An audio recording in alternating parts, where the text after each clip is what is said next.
Okay, so I'm going to show you how to make Raiden with this starter code that we had in our webpage. I'm going to go File, New, Java Project, make a project from scratch, Raiden. In here, I'm going to go New, Class, Raiden. Finished. Okay, so I push the code and let's just see that it works. Now this is some very basic code. Awesome. I'm using a mouse listener to track my guy, and I've got a very basic enemy. And you can expand on it and see how the class works. You see that I have a class called Hero, I have a class called Enemy here, and these are all the functions I have in my class, and these are all the variables. Notice inside Hero I have some variables, inside Enemy I have some variables, and I actually have one function called Move. Let's go to the top of the code. And first off, maybe we'll make some more enemies. So we see here we have enemy E1. Well, I could just hit a comma and go E2, comma E3, E3, E4. Okay, that's a lot of enemies. Eventually, we'll need to know how to make an array and a list and just run through it so we can have unlimited enemies. But we're not going to do that yet. So I have 4 enemies. Here's where I initialize our enemies. E1 equals new enemy. Well, I can just go like this. And then initialize 2, 3, and 4. And it's important to understand now, if I want every enemy to start at a different place, I could say e1.x equals 20, e2.x equals 80, so actually maybe 180. So every one of the enemies has its own X value, and the reason why I say that is yesterday I often see people making a different variable for each enemy or for each thing in a class. And the reason why we use classes is that we don't have to do that. It makes it easier. So if you find yourself wanting to go e2.x2 and e2.x3, well, that's as if we didn't have a class. Every one of these enemies, E1, E2, E3, E4 is an enemy, and every one of them has its own X, Y, width, height, speed. So I do not need to duplicate these as I make more. And that's a very interesting way of working. Now if I run this, nothing's going to change, because sure, I've made the enemies, sure, I've put them on the screen, but if we scroll down, we'll find that I don't actually paint them. Okay, so I do need to paint them.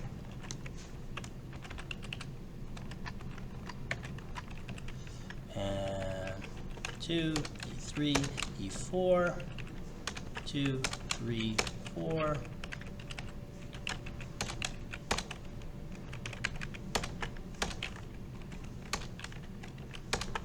Okay, and then lastly, I need to move them. So that's a simple way to make more enemies. When I show you how to do a list, it'll be quite a bit easier. Now notice, move gets called for every enemy. Do you see that move gets called? And so that's this function inside enemy. And by default, it will add its speed, and when it hits the bottom, it will respawn. Now we talked about it in class. I probably want to go math.random here, times 400, and then I've got to round it, and that's what this does. This says round that. And if I do that, I probably have a little bit of a game here. Cool.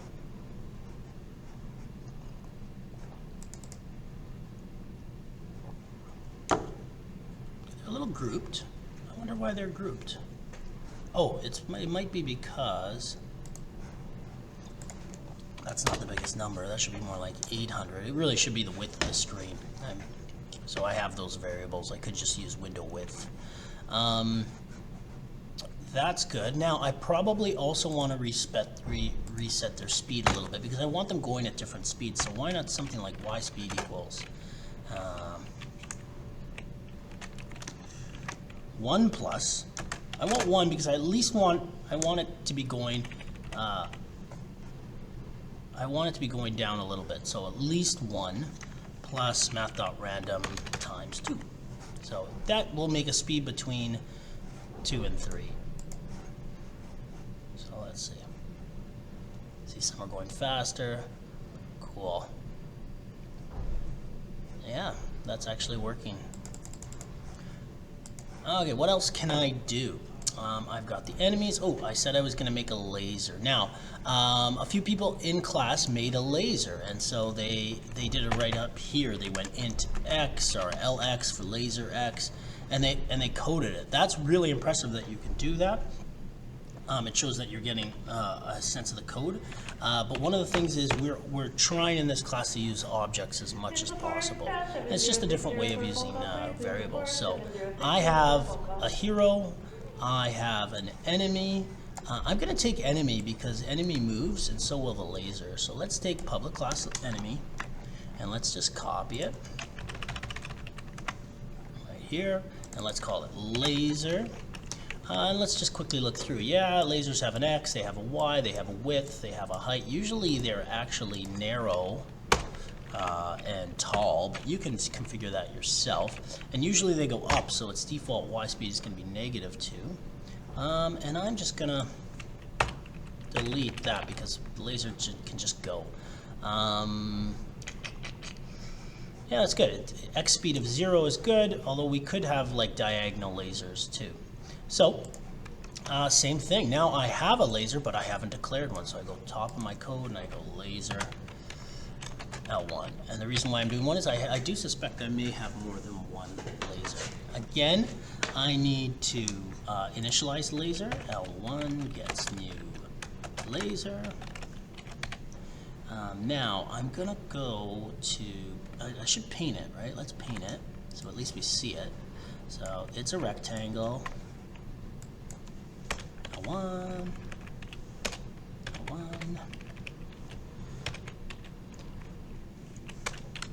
And sometimes when you copy and paste code, you forget to update the comments. Draw laser. And then we gotta go L1.move. And actually, I'm not really grouping them very well. Like maybe all the lasers should be, like maybe the enemies should be with the enemies, and the lasers should be with the lasers. But what I'm kind of doing is maybe I'm moving them all at once. I haven't really thought about the best way to do it yet. Okay, so I have a laser. I don't see it, but where is it by default, right? By default, it is at 50/50. Let's make it a little lower on the screen, so like 450. So maybe I'll see it as soon as I start. Oh, there it is. Awesome, and then it's gone. So what I want to do is when I clicked on mouse clicked, or maybe mouse pressed, one of those, I definitely want to say L1 dot Y equals H dot Y. What that means, put the laser's Y value to the hero's Y value, and then put the laser's X value to the hero's X value. Right, so let's see. Now, I don't know what these overrides did. We copied them in. I don't really like these overrides. So I'm going to take them out. They must do something. Or maybe they're just comments.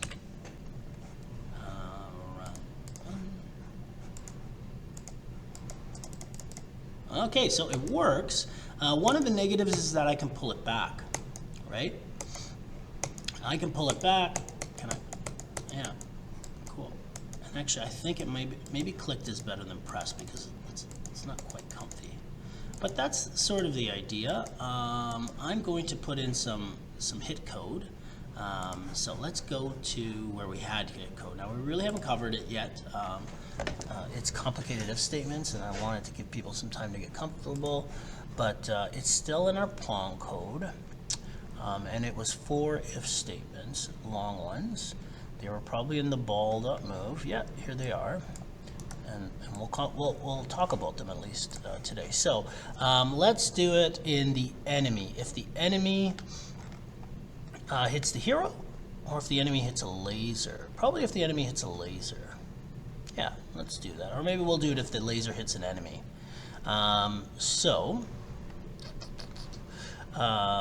Laser.move right here. So we can say, you know what, the laser's going to keep track if it hits an enemy right here. So I'm going to paste that code. right? If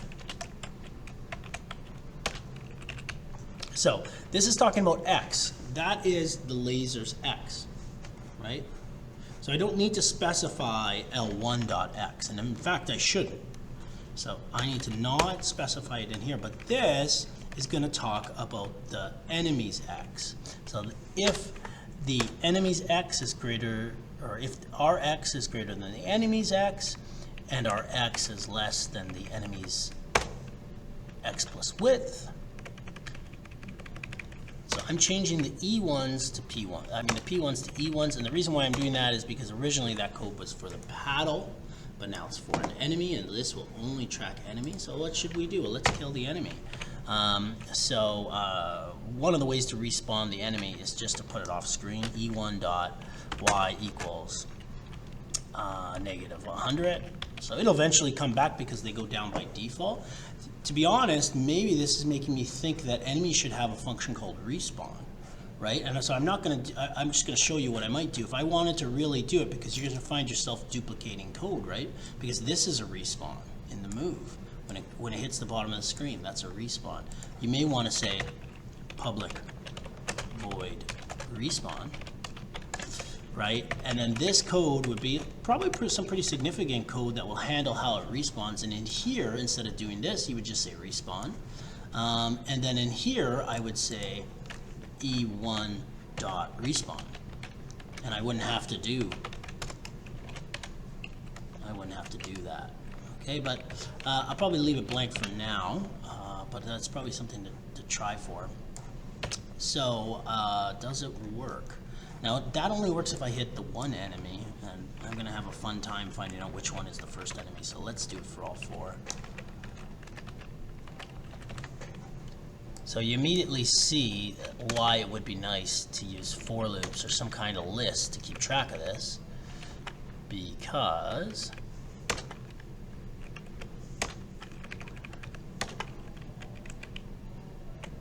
this is a lot of code.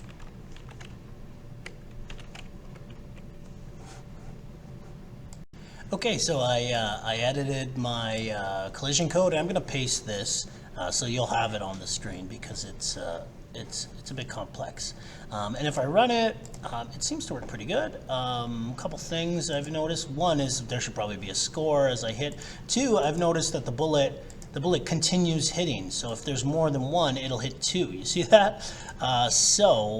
Probably when I hit it, I need to go L1 dot, or actually, see, almost did it. L1 dot, that's the laser, but I'm in laser, okay? And so there's really no difference. Like, let's say I want to move the laser off screen, right? There's really nothing wrong with this, and it will work. But the thing is, if I make more than one laser, then they're going to be talking about the first laser. What I'm saying is, whatever you are, whichever laser you are, set your Y to off screen, and that puts it off screen, and it's got to be fired again, and that way it won't be able to kill another enemy. So before, if I hit one enemy, it would just keep going, but now it disappears. Okay. Did I cause a bug? No, it seems to work. That's a lot better code to play with. I will let you see if you can make it if you can figure out how to make it so that when the enemy hits the hero. Okay, so that's this code when the enemy hits the hero, and you would have to think about where you want to do it. I would probably put that code in the enemy's move. So the enemy is keeping track if it hits the laser. I wouldn't put it in the laser move. Definitely not there. What else might I add to this code? Maybe I won't put this because I'll give you some things you can code yourself. But I'll just show you what I made. Oh, we have a score, int h score. That's interesting. I guess is that high score? Let's do that. Int high score equals 0, or how about we just call it score? Okay, so int score equals 0. Let's draw the score. G dot draw string.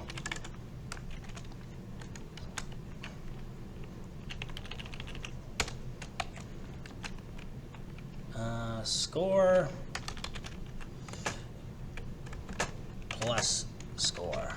Okay, so that is the word score is going to appear in front of the variable score, comma, and it's going to appear in the top right, so maybe like 400, comma, 20. And let's see, so I'm thinking top right is where I'm going to see it. Oh, look, right there, not middle right. Okay, and so now when I hit a hero, let's go into the laser move. When I hit someone, I'm going to say score equals score plus 1.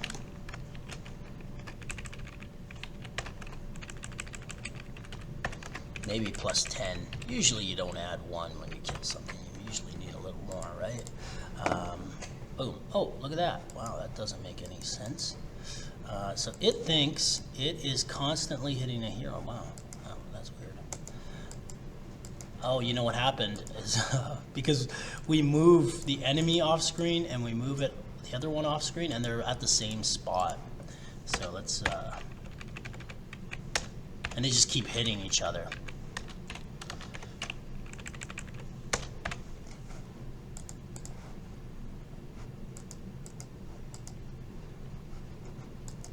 Okay, what else could I add to this? I was thinking,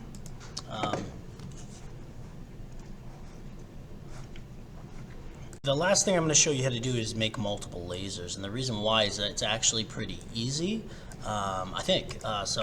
Just like the enemies, I'd go L2, L3.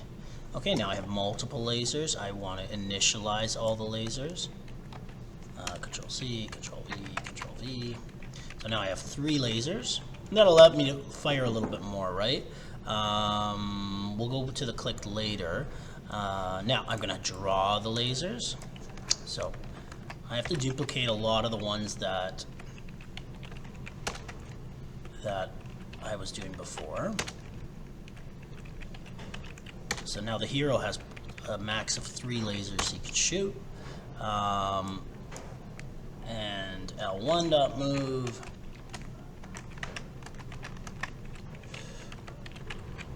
Okay, so now we have 3 lasers. The only thing is we don't shoot the laser. So I'm actually going to change the clicked.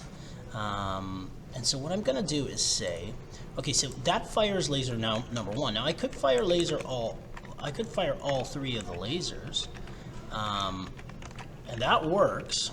But then they're all, I don't know that it's any more fun. And since they're all going to spawn at the same spot, so let's add, 100, and let's add 50, right? And so if we do that, we'll see that I quickly shoot 3 lasers. That's pretty cool, actually. I'm okay with that, but I actually want them to fire like rapid fire in succession. So what we should do instead is say if L1.y is less than 0. And less than 0, because 0 is the top of the screen, and that means, is it off screen? Because if it's on screen, you can't fire a laser that's on screen. And in fact, that's actually kind of a problem with our game right now. If you notice, I can pull it back. I shouldn't be able to pull it back. I can only pull it back if it's off screen, less than 0. So we should say if L1.y is less than 0, then fire L1. And now what I'm going to say is, otherwise, if you weren't able to fire the first laser, else if L2.y is less than 0, fire the second laser. Okay, else if L3.y. So what that means is you have 3 lasers to fire. You're always going to fire the first laser if it's off screen. Otherwise, you go to the third one. And we probably don't need this offset anymore, although it's still kind of a cool effect. Maybe I'll go 10, and it gives it like turrets. Okay, so now I pull that, so I can fire 3 lasers at once. And what's important to understand, I think these lasers work.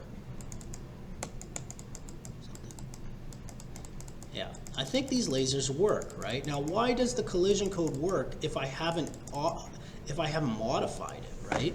Because I've seen some people who have been doing it, and then they gotta go and they've gotta make the if statement for, well, what if L1 hits E1? Well, what if L2 hits E2? What if L3 hits E1?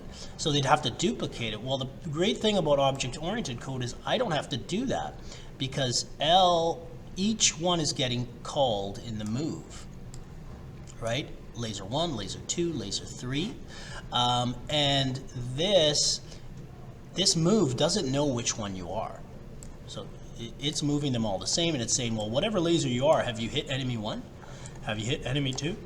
Okay, and then we can go.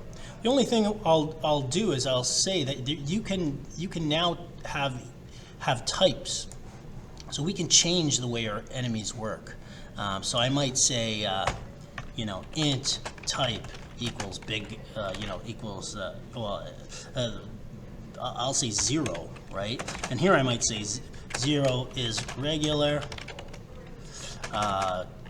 1 is boss, right? And then I can later on, I could say, well, what type are you? If you're the boss, you're going to work a little differently. And maybe we'll cover that later in the code. But I think this is a lot for now, so I will leave you with this code. Although I am taking out the multiple lasers, because I think you should be able to code that yourself. So this was the code where I added multiple lasers. I'll post it without that. Otherwise, see you in class.